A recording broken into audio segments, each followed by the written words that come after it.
Wow, baru kali ini gue dibikin kagum sama HP entry level yang satu ini guys. Karena gue dapat di harga flash sale tanggal 6 Oktober kemarin yang cuma 1,89 jutaan aja. Dan sekarang di official store-nya dibanderol jadi 2.200.000-an. Pas first sale kemarin, gue dapat aksesoris tambahan yaitu tempered glass sama adaptor chargernya. Jadi kalau beli sekarang sayangnya udah nggak dapat lagi tuh. Oh ya, disclaimer dulu, di video ini gue nggak ada kerjasama bareng pihak manapun, termasuk orang itel. Jadi di sini gue bisa bebas berpendapat ya guys. So, kayak gimana pengalamannya bareng itel S23 Plus ini setelah dijadiin daily driver? Apakah worth it dibeli atau mending cari yang saudaranya aja si Infinix? Yuk kita ulas.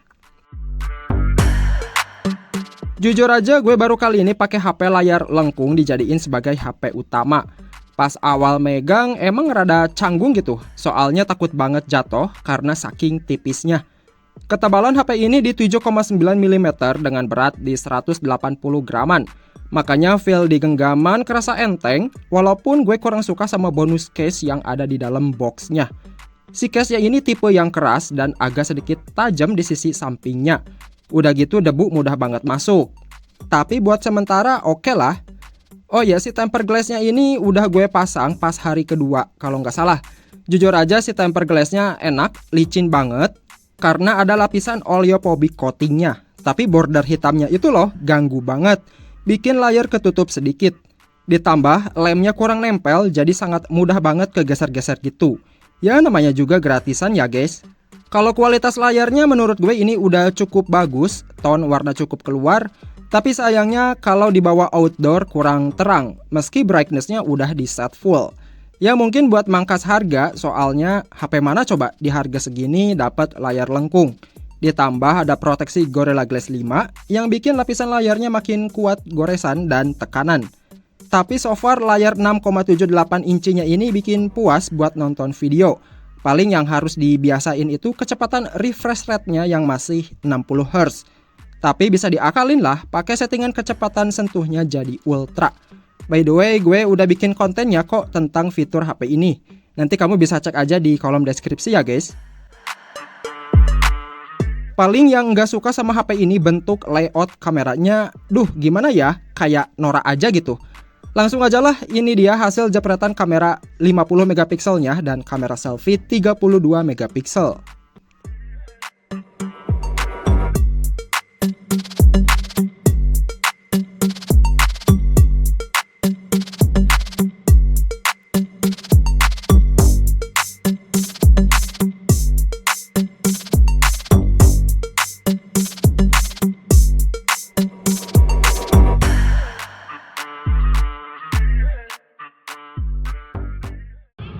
Ya oke, jadi kayak gini untuk hasil perekaman video dari itel S23 Plus. Nah ini resolusinya mentok ya, cuman di 1080 30 fps aja. Dan ini untuk fitur stabilisasinya saya aktifin. Saya akan coba agak lari. Ya, jadi ya segitu ya. Ya kalau ini untuk perekaman videonya masih sama di 1080 30 fps, cuman untuk fitur stabilisasinya saya matiin nih. Jadi memang di layar juga kelihatan di sini masih agak sedikit guncang-guncang gitu.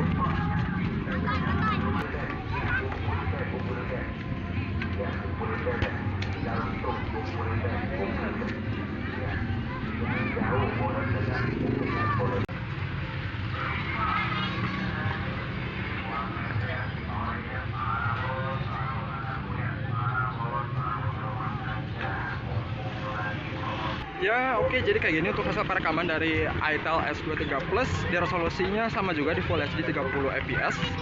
Dan ini untuk kamera depannya saya aktifin juga fitur stabilisasinya. Jadi memang cukup stabil ya. Di harga yang kalau sekarang sih 2 jutaan ya. Kalau pas first sale-nya itu 1,9 jutaan. Dan ini untuk dari segi dynamic range-nya cukup bagus ya. Di sini langit-langitnya masih kelihatan biru. Cuman kalau kalau membelakangi cahaya memang kurang ke expose gitu sih wajahnya. Ya lumayan lah untuk di harga 1,9 juta bisa dapat fitur stabilisasi kamera depan dan belakangnya.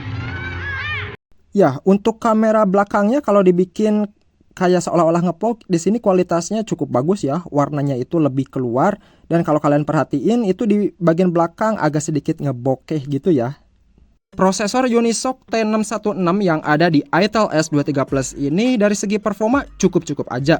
Dipakai main game Mobile Legends itu dapat settingan ultra, cuman refresh rate yang didapat mentok di 40 fps-an aja. Karena layarnya emang nggak support high refresh rate. Terus buat PUBG dapat smooth ultra sampai HD high dan dapat di 30 fps-an gitu. Dan giroskopnya mantep karena udah hardware. Sebenarnya dipakai ngegame enak-enak aja sih, cuman ya itu kalau ketemu musuh atau banyak nampilin efek, HP ini kayak kurang maksimal aja. Kebanyakan pakai HP ini nggak gue paksa main game, cuma dipakai buat multitasking aja. Dan surprisingly mulus banget dan minim sekali reload. Mungkin faktor RAM 8GB-nya kali ya, yang makanya dia bisa tahan buka beberapa aplikasi sekaligus. Dan yang bikin demen sama HP ini, memorinya 256GB UFS 2.0. Dan itu cukup gede banget buat standar HP entry level zaman sekarang. Kalau soal baterai gue rasa standar lah kayak HP 5000 mAh kebanyakan. Dari pagi baterai full, pas malam sekitaran jam 7-an itu baru deh dia minta dicas. Dan pemakaiannya cukup intens, kayak main sosmed, nonton YouTube, dan sesekali main game kurang lebih 40 menitan. Kecepatan 18 wattnya buat zaman sekarang ya nggak cepat-cepat amat lah, butuh waktu 2 jaman sampai full, pakai charger bonusnya. Terus buat fitur spesialnya HP ini udah ada NFC, in-display fingerprint yang cukup responsif, dan fitur baru Dynamic Bar yang biasa aja sih, karena sampai sekarang belum support buat notif aplikasi pihak ketiga. Cuman buat nampilin sistem merekanya aja. Semoga aja kedepannya ada terus update biar HP ini makin maksimal. Paling yang kurang suka itu kualitas speakernya yang cempreng abis. Malah lebih bagus si Redmi Note 12 meski sama-sama masih mono. Kalau hilangnya port 3,5mm buat gue nggak masalah, karena udah 3 tahunan belakangan ini pindah ke TWS aja. Begitupun sama micro SD, karena kalau backup data selalu pakai cloud aja. Oke, jadi kesimpulannya gue cukup puas lah sama HP ini karena kebutuhannya nggak terlalu fokus buat gaming. Kalaupun butuh buat gaming, saran gue mending ambil aja Infinix Note 30 yang harganya mirip-mirip sama Itel S23 Plus ini. Tapi kalau dilihat dari segi value lebih worth it yang Itel S23 versi reguler.